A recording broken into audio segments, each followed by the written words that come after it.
Hello, welcome to this video about the English Language Paper 2 question 4. So this is the Writer's Viewpoints and Perspectives paper. My name is Miss Kilburn Bond and I work with all the English departments across the schools within the Athelstan Trust.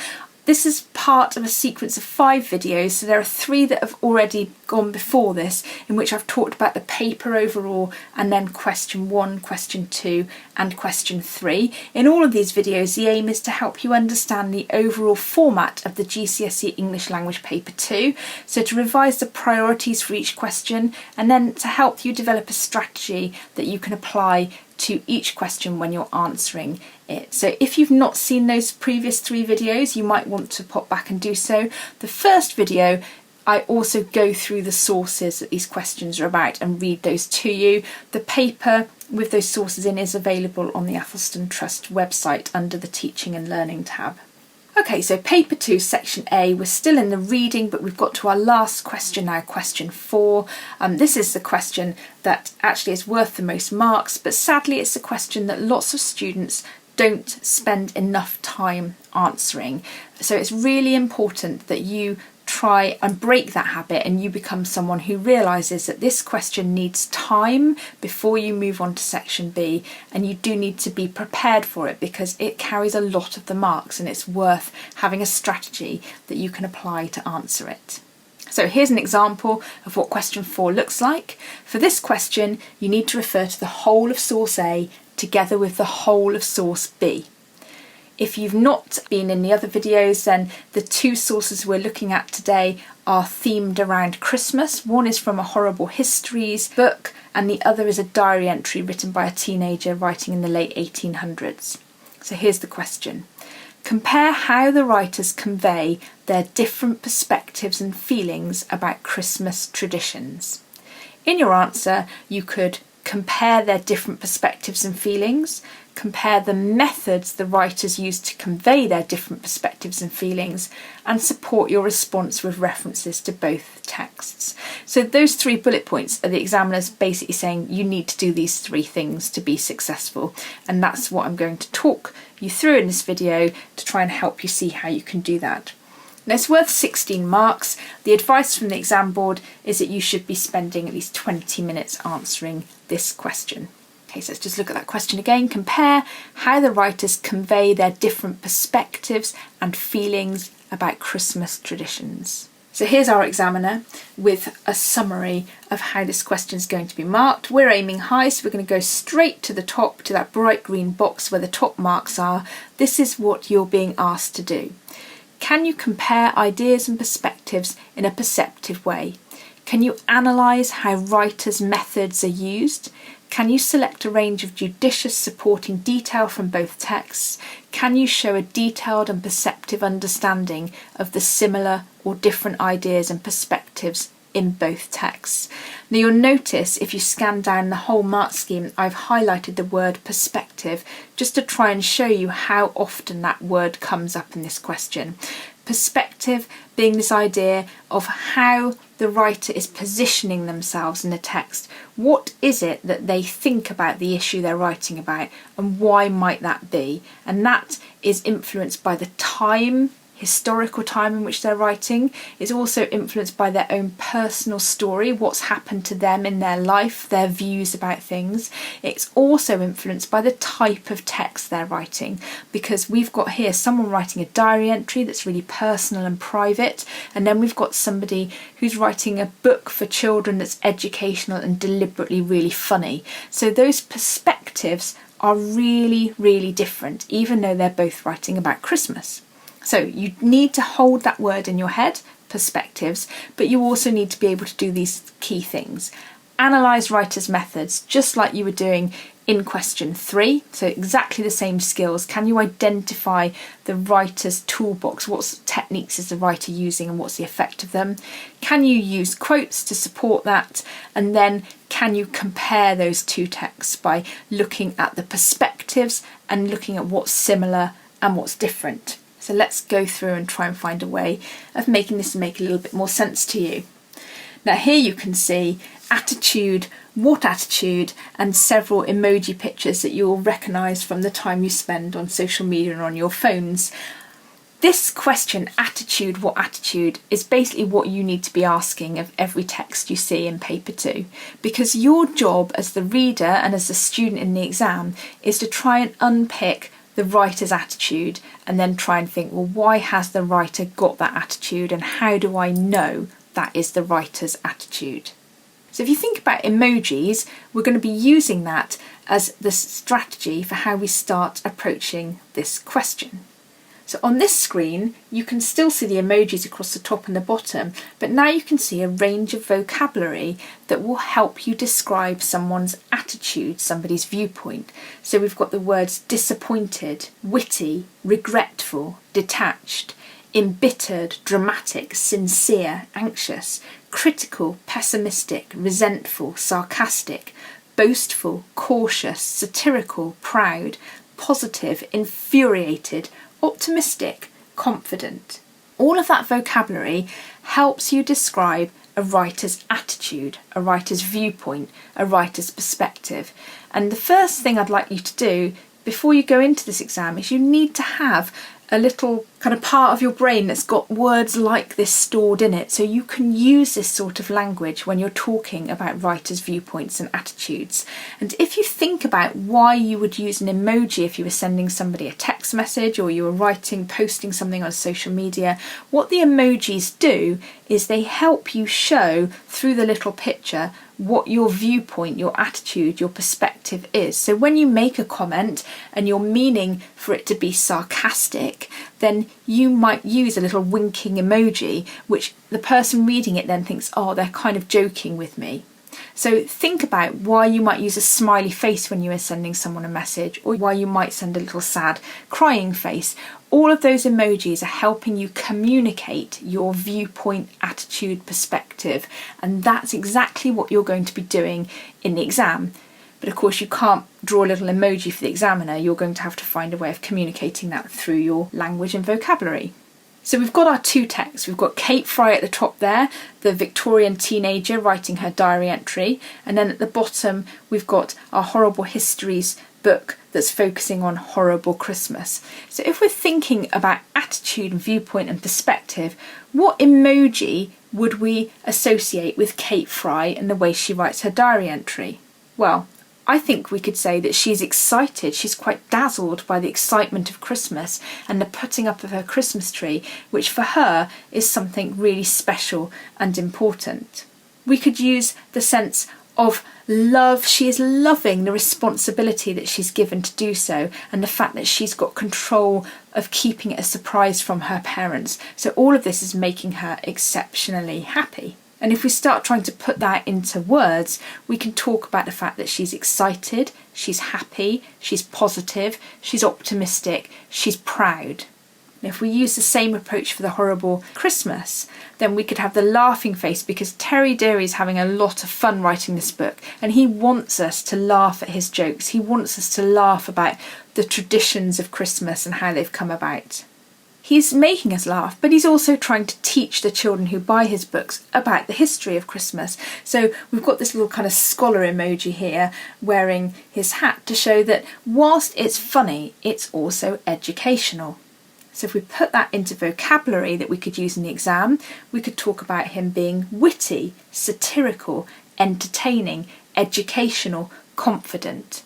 Now hopefully you can see why having these words up your sleeve, so you've got language to describe a writer's attitude and viewpoint and perspective, is really going to help you with this question. So first part of the exam, think about the emojis. What emoji would you use and put alongside each text? And that will get you in the right frame of mind. So let's look at the question again. For this question, you refer to the whole of source A, the whole of source B.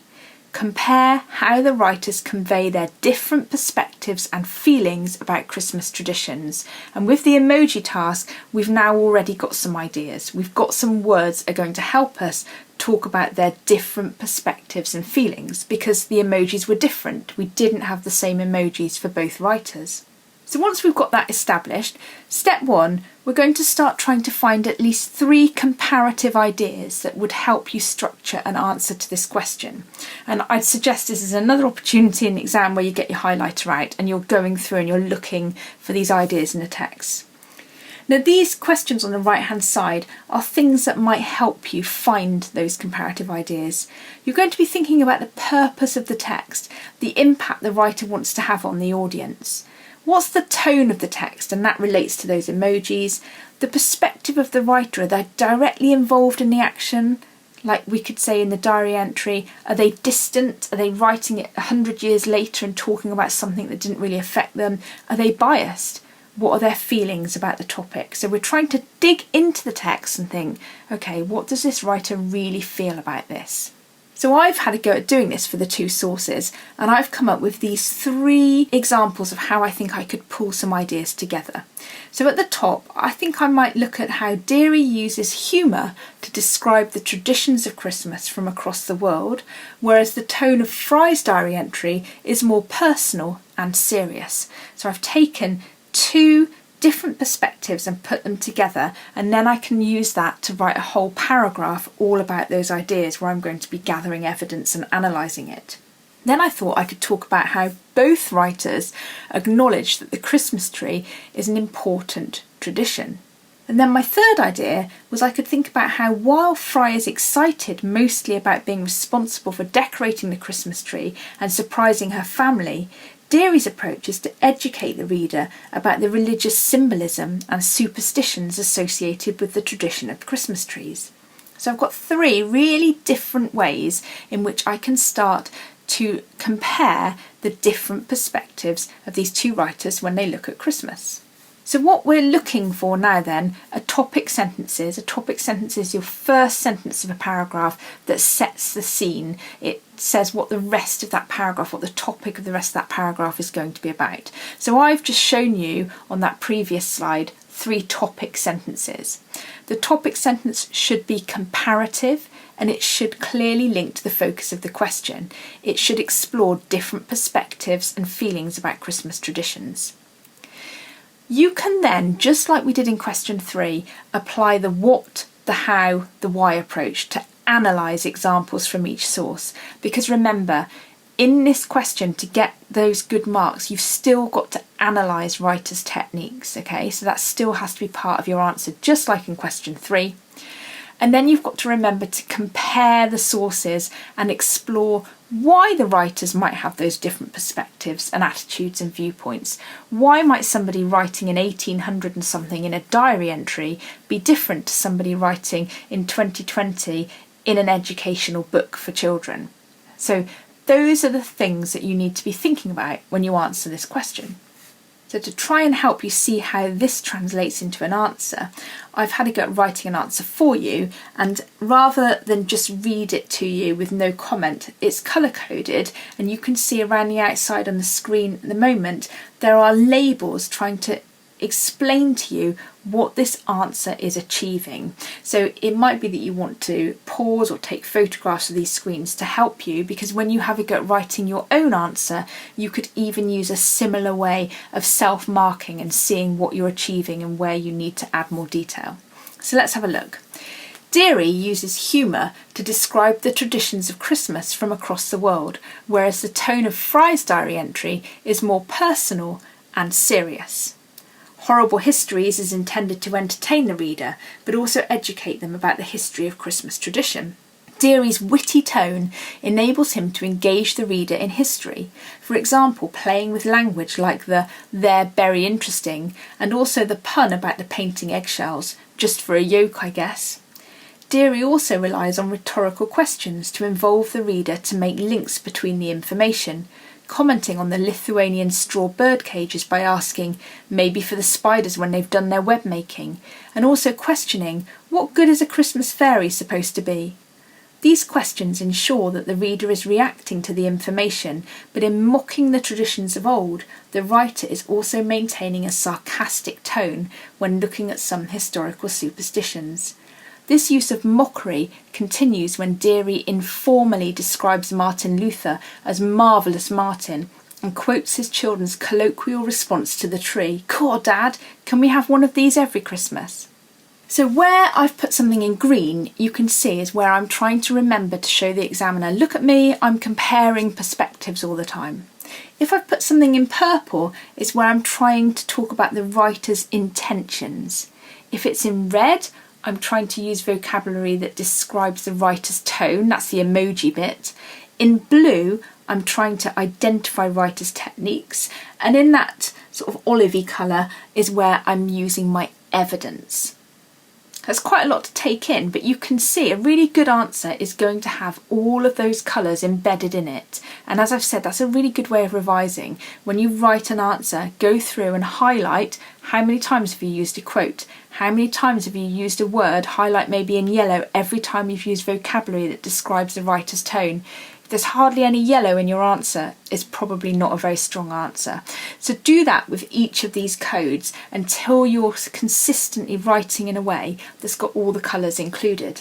So here's the next section. Fry, writing over 100 years previously and recording her personal experiences in a private diary entry rather than in an intentionally published book for children, is more formal in style.